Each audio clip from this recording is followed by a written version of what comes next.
Hello दोस्तों, आप सभी का फिर से एक बार स्वागत है मेरे इस यूट्यूब चैनल आयुर्मॉन्ग पर। दोस्तों, आज जो टॉपिक लेकर मैं आया हूं इसका नाम है अजीर्ण, इनडाइजेशन।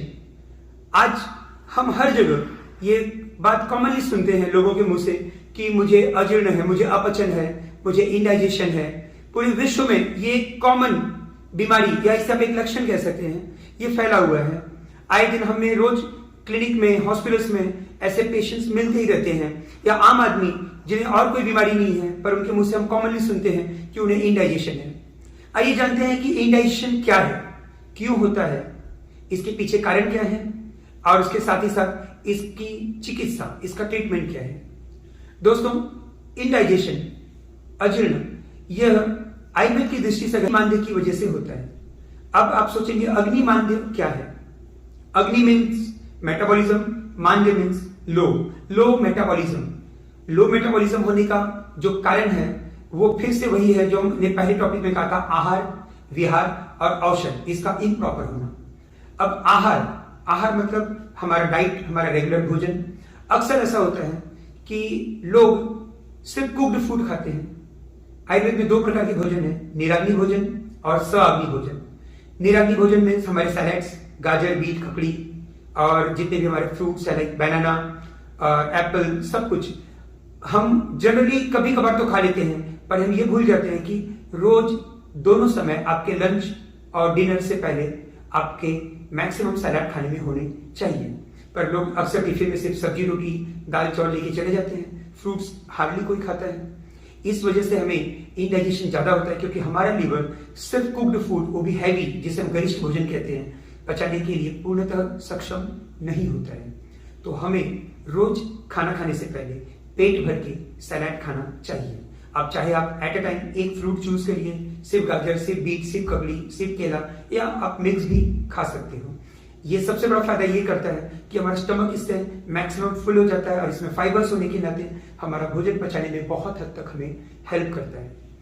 ये हो गया हमारा आहार। अब हम आते हैं हमारे सेकंड पिलर पे, जिसका नाम है विहार, मीन्स फिजिकल एक्टिविटी। पिलर पे जिसका नाम है विहार, मीन्स फिजिकल एक्टिविटी। अक्सर हमने देखा है कि लोग खाना खा के तुरंत ऑफिसों में चेयर पे बैठ जाते हैं, काम करने लगते हैं, घंटों भर बैठे रहते हैं, या रात में भी खाना खाने के बाद टीवी देखने बैठ जाते हैं, या कई लोग तुरंत सो भी जाते हैं। इससे आपका डाइजेस्टिव पावर वीक होता है। खाना खाने के बाद में शतपावली गमन, ऐसा आयुर्वेद कहता है, मिनिमम 100 स्टेप्स, या हम इन एवरेज कह सकते हैं 10 से 15 मिनट तक बॉडी का physical movement, walking, slow walking होना ही चाहिए। आप नहीं कहीं घूमने जा सकते हैं, ऐसी जगह रहते हैं तो आप खड़े रह सकते हैं, हॉल में थोड़ा बहुत टहल सकते हैं, पर यह बहुत जरूरी है कि हम प्रॉपरली एक फिजिकल एक्टिविटी करें। इसमें एक और बात कहूंगा, आयुर्वेद कहता है कि भोजन के पहले पिया हुआ पानी यह औषधि का काम करता है, भोजन के मध्य में पिया हुआ पानी जो है वो अमृत जैसा कार्य करता है, और भोजन के अंत में पिया हुआ पानी विष का काम करता है। आप भोजन खत्म होने के बाद में थोड़ा बहुत पानी पी सकते हैं, जैसे हम मुंह धोने जैसा, या 1-2 घूंट पी सकते हैं। उसके बाद कम से कम 45 मिनट्स आपको कोई भी चीज, खाना पीना अवॉइड करना चाहिए। दूसरी बात, औषधि में आ जाते हैं अब, जो हमारा तीसरा पिलर है, मेडिसिन। तो आयुर्वेद में हम ये मानते हैं कि जब भी आपको इनडाइजेशन हो, अपचन हो, तो आपको पूरा दिन खाली पेट रहना चाहिए। आप तब तक खाना न खाएं जब तक कि आपको फिर से भूख न लग जाए, और बीच बीच में आप गर्म पानी, जिसे हम पोषण जल कहते हैं, लूक वार्म वाटर, पीते रहिए ज्यादा से ज्यादा। और हो सके तो सिर्फ खाने में पतली खिचड़ी जैसा खाना खाइए, जिसे आप आसानी से पचा सके। फ्रूट्स खाइए, बटर मिल्क, छाछ आप ले सकते हैं, आयुर्वेद में इसे तक्र कहते हैं, जो खाना पचाने में बहुत अच्छा मदद करता है। इसमें बहुत मात्रा में प्रीबायोटिक, प्रोबायोटिक्स होते हैं जो आपको डाइजेशन में मदद करते हैं। अग्निमांद्य, इससे बचने के लिए आपको गर्म पानी पीना बताया गया है। हमारे शरीर में 13 प्रकार की अग्नि आयुर्वेद कहता है। एक हमारी जठर अग्नि, जो हमारे लिवर की अग्नि है। 7 हमारे शरीर में धातु अग्नि है। हमारा शरीर 7 धातुओं से बना हुआ है, 7 एलिमेंट्स, रस, रक्त, मांस, मेद, अस्थि, मज्जा, शुक्र। इसके अलावा हमारी 5 महाभूत होते हैं। उन 5 महाभूतों की भी 5 अग्नियां हैं, पृथ्वी, जल, वायु, आकाश, अग्नि। तो ये भी हमारे शरीर में मौजूद है। ये 13 अग्नि मिला के हमारे बॉडी में मेटाबॉलिक रेट मेंटेन करते हैं, हमारे बॉडी में मेटाबॉलिज्म का कार्य करते हैं। जितना प्रॉपर डाइट और जितना प्रॉपर आपका फिजिकल एक्टिविटी होगा, उतना हेल्दी आपका मेटाबॉलिक रेट होगा, उतना अच्छा आपका बॉडी मास इंडेक्स बनता है इनके जरिए। तो कोशिश करिए कि अगर आप औषधियों तक जल्दी न जाना चाहें तो पहले आपका सही संतुलित भोजन, प्रॉपर डाइट, बैलेंस डाइट और जो है एक परफेक्ट फिजिकल एक्टिविटी होना चाहिए। इसके बावजूद भी अगर आपको अजीर्ण, इंडाइजेशन झेलना पड़ रहा है तो फिर हम जाते हैं औषधि की तरफ। औषधियों का चयन करते समय आयुर्वेद हम जरा वात, पित्त और कफ में क्लासीफाई करते हैं। हम ये मानते हैं कि जिनको बहुत ज्यादा कॉन्स्टिपेशन जैसा होता है या जिनको स्टूल बहुत कड़क होता है, इरेगुलर होता है, ऐसे लोगों को हम वातज अजीर्ण कहते हैं, जिसका मतलब विषुब्धाजीर्ण होता है। पित्त की अधिकता से अगर होता है तो उसे हम विदग्धाजीर्ण कहते हैं, विदग्धाजीर्ण, जिसमें गला जलता है, ढिकार आता है, खट्टी ढिकारी आती है, मछली जैसा लगता है, उल्टी जैसा। और इसी प्रकार से कफज जब होता है अजीर्ण तो उसे हम आमाजीर्ण कहते हैं, जिसमें बहुत हैवीनेस, लेजीनेस लगता है, पेट ब्लोटेड होता है, फुला हुआ रहता है। तो इन सभी को समझकर हम औषधियों का प्रॉपर चयन करते हैं। इसलिए अधिकांश समय हमें आयुर्वेदिक चिकित्सकों की सलाह लेनी जरूरी होती है। कुछ हद तक अगर हम घरेलू उपाय करना चाहें तो हम त्रिफला चूर्ण का प्रयोग कर सकते हैं। त्रिफला चूर्ण में हरड़ा, बहेड़ा और आंवला, ये 3 प्रमुख घटक द्रव्य होते हैं। चरक, जिन्हें इसका एक रेशियो बताया है कि जो आंवला, छोटा आंवला जिसे काठी आंवला कहते हैं, 4 फल, 2 बहेड़ा और 1 हरड़ा, ये तीनों का इस प्रकार का जो रेशियो अगर हम बैठाते हैं तब जाके वो इक्वल क्वांटिटी में होता है, and then it is called as triphala churna.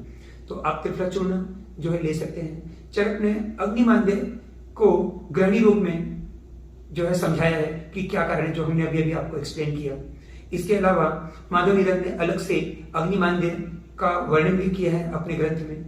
तो उन्होंने भी इसमें जो है कि त्रिफला चूर्ण, हिंगवाष्टक चूर्ण, चित्रकादिवटी ऐसे दवाइयों के बारे में हमें समझाया है कि हम इसे कैसे प्रयोग कर सकते हैं। आप हींग का प्रयोग कर सकते हैं। अगर आपका पेट फुला हुआ है, 1 गिलास गर्म पानी में 1 ग्राम हींग डाल के थोड़ा सा सेंधा नमक मिला के उसे ब्रिस्कली हिलाकर तुरंत गरम गरम पी सकते हैं।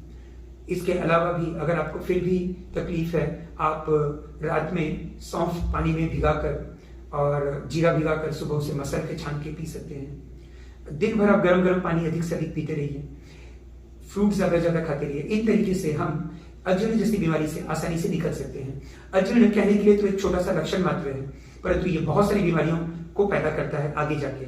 ये हमारी बॉडी में क्रॉनिक सिस्टमिक डिसऑर्डर्स लाता है, जो आगे जाके diabetes, blood pressure, cholesterol, thyroid या और भी स्टमक के डिफरेंट डिजीजेस, जो अन्नशोथस जन्य व्याधियां जिसे कहते हैं, उनमें कन्वर्ट हो सकता है।